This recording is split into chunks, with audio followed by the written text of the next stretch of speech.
Oi, gente, sejam bem-vindos ao programa de todos os programas. É aqui mesmo que você fica sabendo todas as novidades, burburinhos e causos da televisão brasileira, porque só a gente tem ele, o Flávio Rico. E nessa semana, nesse episódio de hoje, a gente vai ter até, sabe o quê? Uns casos de família. A gente conversa com Regina Volpato, apresentadora do programa Mulheres da TV Gazeta. Tem prêmio internacional e inédito do jornalismo da Record TV. E o que era o Domingão definitivamente virou a confusão do Faustão.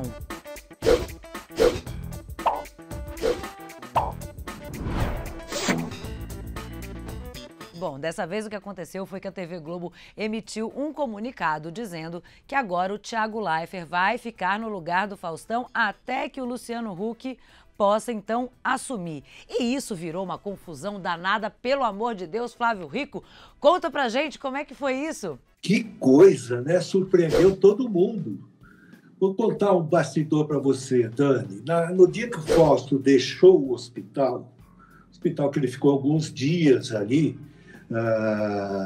cuidando da saúde dele, ele conversou comigo e me disse: Flávio, hoje, terça-feira, 3 horas da tarde, eu já vou fazer uma reunião com a minha equipe para estudar, já armar as semifinais da dança, super dança dos famosos. E, de fato, ele fez essa reunião com a equipe dele e tal. E no dia seguinte, quarta-feira, todos nós fomos, inclusive o Fausto, foi surpreendido com o comunicado da TV Globo. Claro que teve uma conversa entre Fausto e TV Globo antes para comunicar o distrato. E nessa nota informando que o Thiago Leifert assumiria o domingo, não o Domingão, a partir do próximo final de semana, que foi esse domingo passado. E, para surpresa do Thiago, também. Eu sou amigo dos dois, Fausto e Thiago. E posso dizer para você que essa é uma novela que ainda não terminou. O Thiago estava em férias, depois de apresentar o Big Brother por 4 meses. Big Brother por 4 meses exige demais de qualquer apresentador. A pessoa tem que ter muita responsabilidade, tem que participar de tudo, tem que tomar cuidado com o que fala, porque qualquer palavra mal colocada pode ser interpretada de 1000 maneiras diferentes, sabe? Então, a pessoa precisa se preparar muito bem para aquilo. E ele estava em férias, foi chamado para essa função. As férias foram interrompidas agora, porque ele tem que fazer o domingo, ele tem que fazer a super dança dos famosos e, segundo a Globo informou, até a chegada do Luciano Huck. Luciano, que a Globo não comunicou oficialmente, mas o próprio Luciano se encarregou de dizer, numa entrevista para o Bial, que ele que vai comandar o domingo. A Globo devia também ter feito um comunicado a respeito, não fez. Ficou até agora na palavra do Luciano, que nós acreditamos vai fazer também o domingo. Mas peraí, Flávio, então deixa eu entender uma coisa. O Luciano Huck vai substituir o Faustão. A gente só não sabe se isso vai ser esse ano ou no ano que vem.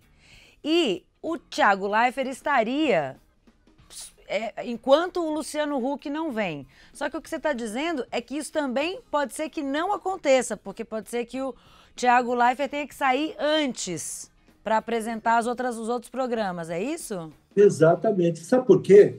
Para apresentar o The Voice Brasil, que é o que consta no contrato do Thiago Leifert, o Big Brother Brasil, que é o que consta do contrato do Thiago Leifert, ele tem que fazer um programa que ele vai para o Rio de Janeiro, ele fica lá pelo menos 2, 3 dias para gravar esse programa, quando não é ao vivo, o The Voice Brasil. Acaba o The Voice Brasil, ele já começa o preparativo para o Big Brother, entendeu? Então, há uma exigência do profissional Thiago Leifert para esse trabalho.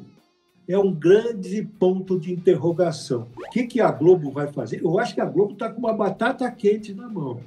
Bom, minha gente, o Flávio agora ajudou a gente a entender um pouquinho melhor o Domingão da Confusão do Faustão e agora a gente vai ter que esperar para ver o que vai acontecer com os próximos domingos na Rede Globo. Agora, quem não está esperando nada é o jornalismo da Record TV, que já levou prêmio internacional. O documentário Agricultoras Violentadas, exibido pelo Repórter Record Investigação. A Record TV se tornou a primeira emissora brasileira a conquistar o prêmio One Media Award, um dos mais importantes da comunicação mundial. O anúncio foi realizado na semana passada em Londres. Exibido em setembro do ano passado, o documentário escancara o problema da violência contra a mulher. No mundo inteiro, aonde chegar, encorajar outras mulheres a denunciar, a ver que a gente não precisa morrer para sair do relacionamento. Porque a gente consegue viver sem opressão e sem violência. A gente se descobre tão capaz que você fica pensando por que eu tolerei até hoje.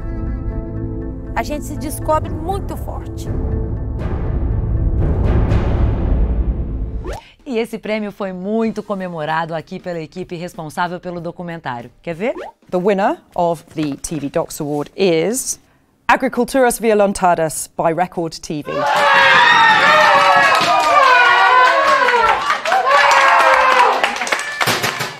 Olha, Flávio, se os nossos amigos jornalistas estão lá comemorando a conquista deles, agora é a hora da gente comemorar a nossa conquista, Flávio. Porque a nossa próxima entrevistada não é só a apresentadora de um dos programas mais tradicionais da televisão brasileira. Ela também é nossa espectadora. Olha, super recomendo. Que programa gostoso, com cultura, com informação, com leveza. Parabéns, viu? Vocês estão arrasando. Ô, Flávio Rico, você sabia disso?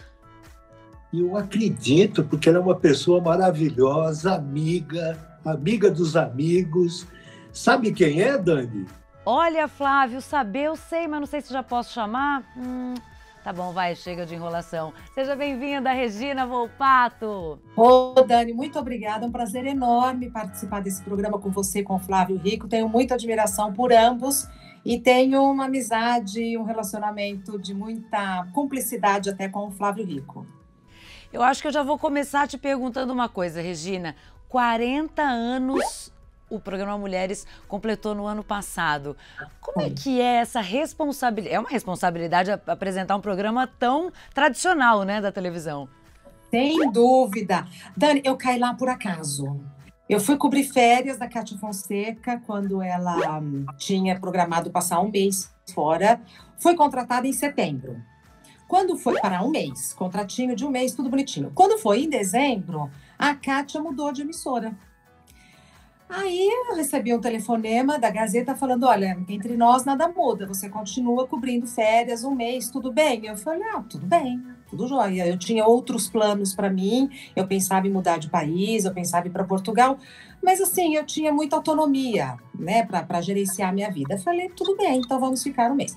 Fiquei um mês, me pediram para ficar mais um mês, fiquei mais um mês, aí... A partir deste segundo mês foi feito um contrato definitivo. Então, não deu tempo de eu ir processando, de eu ir me programando. Foi na dinâmica da vida. Sabe, assim, aparece e a gente vai lidando com o que tem e vai resolvendo e vai dando conta, acerta aqui, erra ali. Então, o peso dessa responsabilidade, o peso desses números, o que significa tudo isso, eu não cheguei a processar tudo isso. Eu fui lidando um dia por vez. E é assim que eu venho fazendo. E é gozado, né? Porque é um programa, um dos programas mais tradicionais da televisão brasileira. Começou com a Clarice Amaral lá atrás, depois as parceirinhas, depois que era Claudete e Ione Borges. Passou Cristina Rocha, passou Clodovil. Se não... Clodovil teve uma passagem icônica. Bom, Clodovil é icônico, né? Se não me engano, Márcia Goldsmith. Então, assim, são nomes que entraram para a história do programa. E aí, assim, quando eu paro, olho para trás e vejo que estou nessa galeria, eu fico muito lisonjeada e muito grata, porque, assim, caiu no meu colo. E você sabe que tem uma história gozada nessa transferência da Kátia Fonseca, da Gazeta, para Bandeirantes. Eu sabia um ano antes disso. Mentira! Eu sabia. Aí, mas eu não dei a notícia em respeito porque tinha um contrato. Só que no dia que ela ia, eu dei a notícia de manhã e ela me desmentiu à tarde. No ar. Não vou sair daqui, estou muito bem e tal. Eu fiquei quietinho, né? Dei a notícia, ela desmentiu, fiquei quietinho.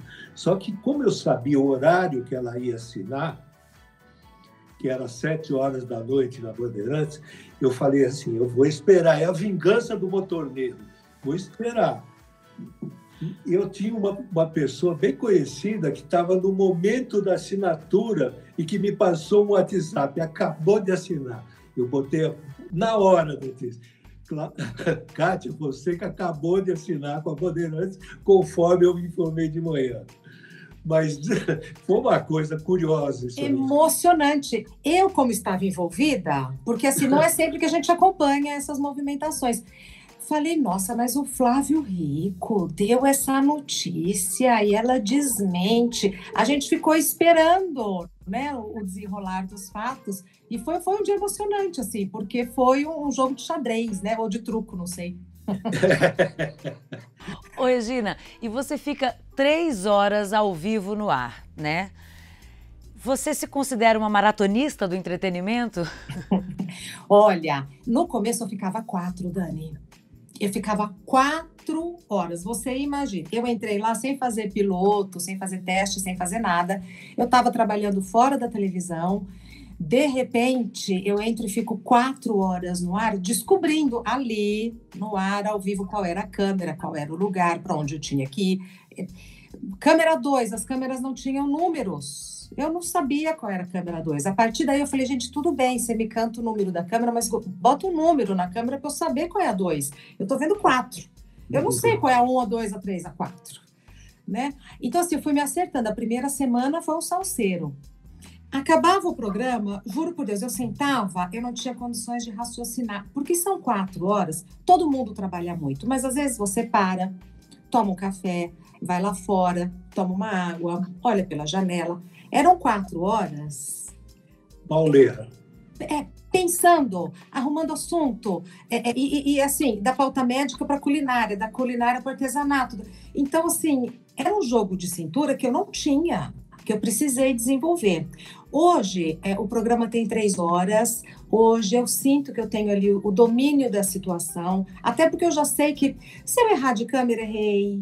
Se eu confundir o nome de um cliente, outro confundir, se me faltar criatividade, sabe assim, eu fui ficando mais serena, a criatividade, a ansiedade foi baixando e a criatividade foi surgindo. Então hoje, e tenho mais estrutura física mesmo, porque assim, eu bebo muita água o tempo todo. E são 4, no começo eram 4 horas, hoje são 3 horas, sem tempo para ir ao banheiro, sem tempo para escovar os dentes. O que mais me incomoda é comer e não escovar os dentes. É mesmo, é? Você sabe que esse negócio de beber água, eu lembro da gravação do Troféu Imprensa. Porque a gravação do Troféu Imprensa, ela não tem hora para começar nem para acabar, porque o Silvio, eles marcam com a gente lá 9 horas da manhã, mas ele começa a hora que ele quer, às vezes 11 horas da manhã. Sim. E às vezes vai até 4 horas da tarde. Evidente que durante esse período você sente uma vontadezinha de fazer xixi, né? Claro. Só ele que não. Ele fica no palco 5 horas em pé, dominando aquela situação. Aí que a gente tem que admirar o cara, né? O profissional, né? Ele dirige o programa, ele apresenta o programa em pé o tempo todo, sabe? Ligado naquilo o tempo todo. Pô, e claro, com a experiência que ele tem, mas com a idade que ele também tem, né? Assim como o Silvio Santos me aconselhou em muitos momentos da minha vida, em momentos que foram decisivos, aliás, o Flávio Rico também, assim, pontuou pontuou com comentários em alguns momentos da minha vida que foram muito decisivos e que me trouxeram muita tranquilidade. Flávio Rico, além de jornalista, é psicólogo, coaching, ele é de tudo, discreto, né, Flávio? Não, eu fico até vermelhinho aqui, ó. Ô, Regina, a gente falou do Silvio aqui, você trabalhou muitos anos no SBT, queria saber como é que é a sua relação com ele? Olha, no momento, é uma relação de eterna gratidão e muita admiração. Eu saí da bancada do Band News, um lugar onde a gente, assim, hard news é muito difícil. Eu vejo agora nessa pandemia o sofrimento dos meus colegas jornalistas. Então, era um trabalho muito, muito cansativo e muito custoso do ponto de vista energético, porque é só notícia ruim. É só notícia ruim. Assim, se eu desse uma notícia boa por dia, eu já estaria feliz, o que não acontecia. Então, era na época dos atentados. Eu lembro que eu estava comprando presente de Natal da minha filha e o meu chefe me ligou e falou, você precisa vir aqui porque acharam o Saddam. Nossa, eu soltei os cachorros. Eu falei que se dane o Saddam. Não, mas você precisa vir. Então, assim, a gente é meio escravo da notícia.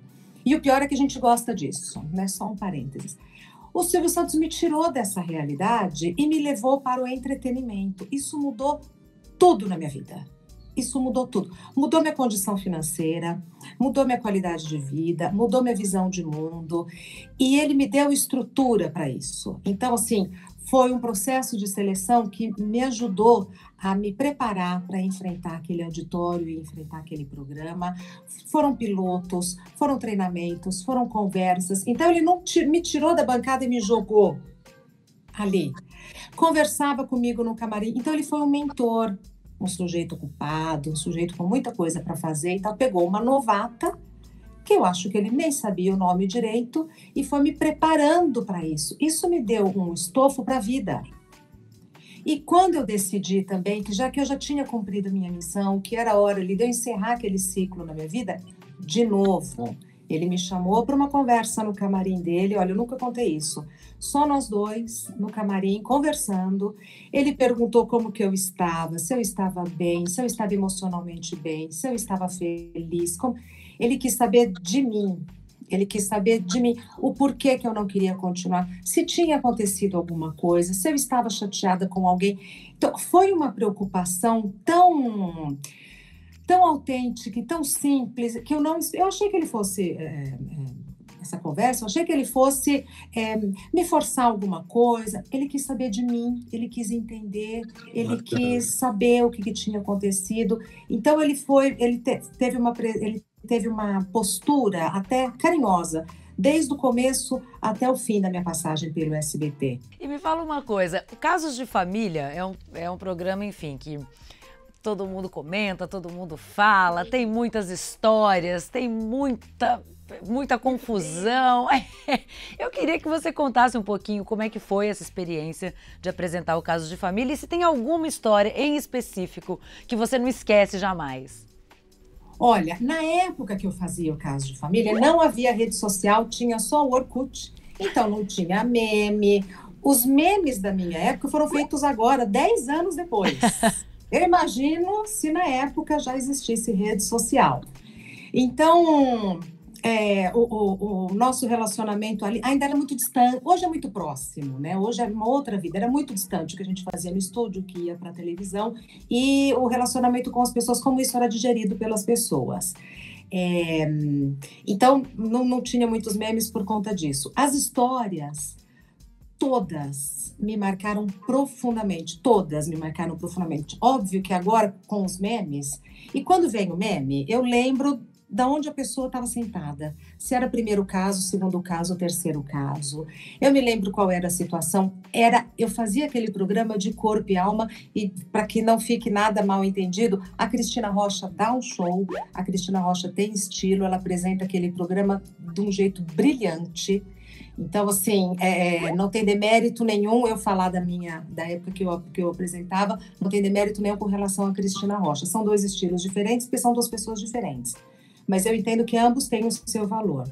Me orgulho muito porque, na época que eu fui fazer o Caso de Família, os invisibilizados foram para a frente da TV, e digo sem medo de errar, que eram tratados de maneira muito respeitosa, eram tratados como pessoas inteligentes, como pessoas íntegras. Nós tínhamos um negro que era chamado de doutor, que era o doutor Hildo, que era o psicólogo. Foi uma escolha nossa ter um negro ali naquela posição. Então, as histórias eram ouvidas de verdade, sem sem boicote, sem vontade de fazer chacota. Muitas vezes a própria plateia, quando alguém ali vinha e se comportava de uma maneira respeitosa, a própria plateia se manifestava e colocava ali as coisas nos eixos. Então foi uma experiência que me engrandeceu muito, e eu acho que se hoje o que a gente vê nas redes sociais é o que a gente já fazia lá naquele programa, dando voz, dando vez, dando visibilidade aos invisibilizados. Eu, como jornalista, eu já sabia de muita coisa que acontecia no Brasil, mas eu fui ver o Brasil escancarado lá no palco do programa. Teve uma senhora, por exemplo, que acompanhava a cotação do dólar, e o filho dela morria de rir porque ela trabalhava com reciclagem. O filho dela, se não me engano, o nome dela é Dona Elza. E o filho dela morria de rir porque ela trabalhava com reciclagem, e ele falava, mas por que ela quer saber o dólar? A cotação do dólar, do William Bonner. Ela falou, eu vou te explicar. Porque o que a gente vende é cobre, e cobre é cotado em dólar. Tá vendo? Então, e o cobre é cotado em dólar.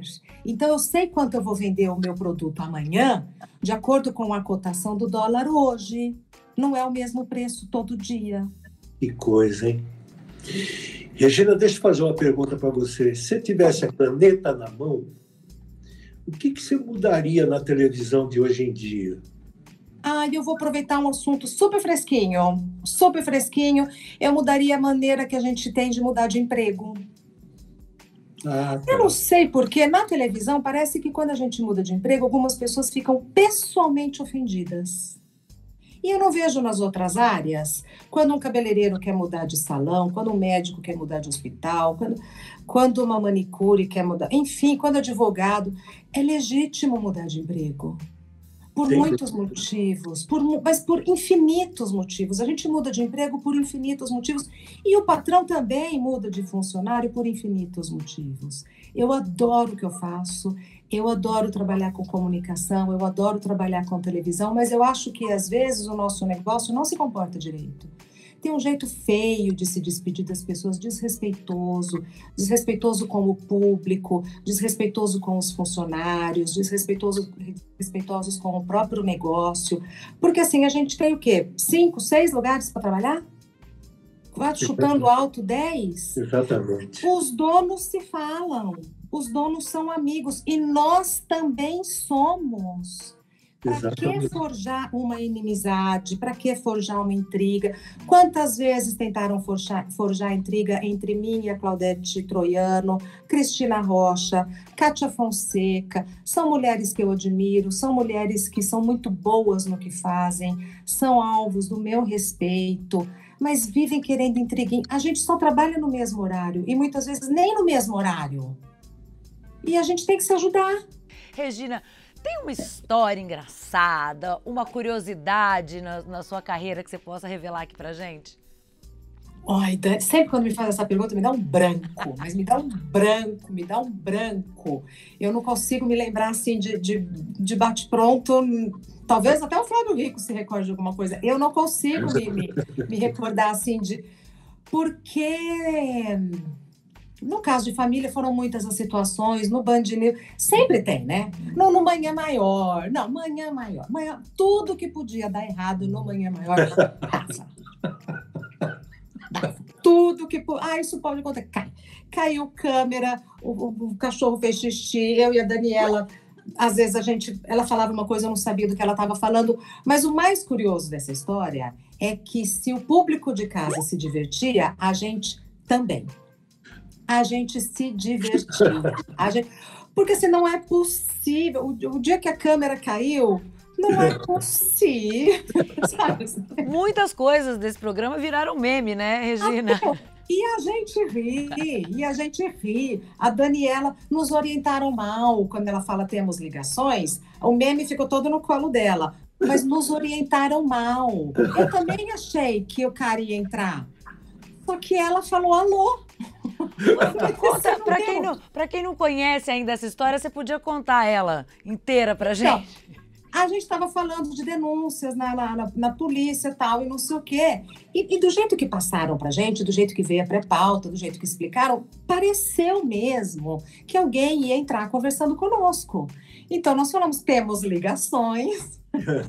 Temos ligações das pessoas em casa. A Daniela falou, é mesmo, alô, só que eram ligações gravadas. Aí eu falei, não, Dani, ligações gravadas. Ela falou, é. Foi, entendeu? Foi. Os 361 dias também, que a Dani estava fazendo uma matéria com uma mãe de gêmeos, e ela falou, nossa, eu passei um dia com essa mãe. Eu fico imaginando como que ela se comporta nos outros 361 dias do ano. Eu falei, 365. Ela falou, 365. E a vida segue, gente. Gente, a vida segue, a gente dá risada. Olha, tão raro os momentos pra gente dar risada, que seria de nós se não fossem os memes. Bom, gente, a gente vai encerrando a nossa entrevista, vamos ficar por aqui. Regina, Muitíssimo obrigada pela sua entrevista. Se você quiser deixar o seu recado, suas redes sociais, o horário do seu programa, enfim, para quem nos acompanha, te acompanhar também.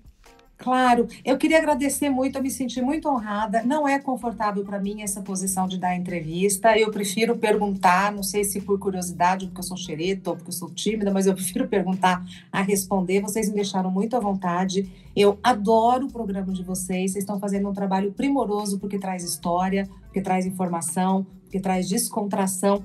E isso tudo traz respeito. Isso tudo é o que falta no nosso negócio, que é a comunicação. Então, muito obrigada. Eu estou nas redes sociais como Regina_Volpato. Regina, obrigado mesmo pela tua entrevista. Uma curiosidade, faltou alguma pergunta para fazer para você? Não, tudo foi perguntado. Foi, porque você é uma entrevistadora, né? Numa dessas, esquecemos alguma, mas acho que não, né? Não, tudo foi perguntado, meu querido. Muito obrigada. Eu que te agradeço, tá bom? Obrigado, um beijo grande para vocês dois, Dani. Beijo, Regina, obrigada. Uma delícia a entrevista com a Regina. Eu tô falando, cada semana a gente tá com um convidado mais especial, cada semana é uma história que o Flávio conta. Olha, eu não sei, o que será que espera pra gente semana que vem, Flávio? Eu não sei, mas o programa de hoje foi bem agradável, não foi? Eu gostei demais, e conversar com a Regina, uma pessoa que tem história na televisão, é sempre muito bacana, muito interessante, porque a gente tem contato com coisas que às vezes a gente nem imagina. Alguém que apresenta um programa diário todos os dias, 3 horas ao vivo, não é mole não é brincadeira. Obrigado, viu, Dani? Obrigado, pessoal. Até semana que vem. Obrigada a você, meu querido. Semana que vem tem muito mais. Vamos ver se a gente já consegue saber mais alguma coisa sobre o Domingo da Globo. Enfim, vamos ver o que vem no programa da semana que vem. E você já sabe, se quiser acompanhar o programa de todos os programas, é só entrar no r7.com, no Facebook e no YouTube. Eu espero você. Até semana que vem. Tchau!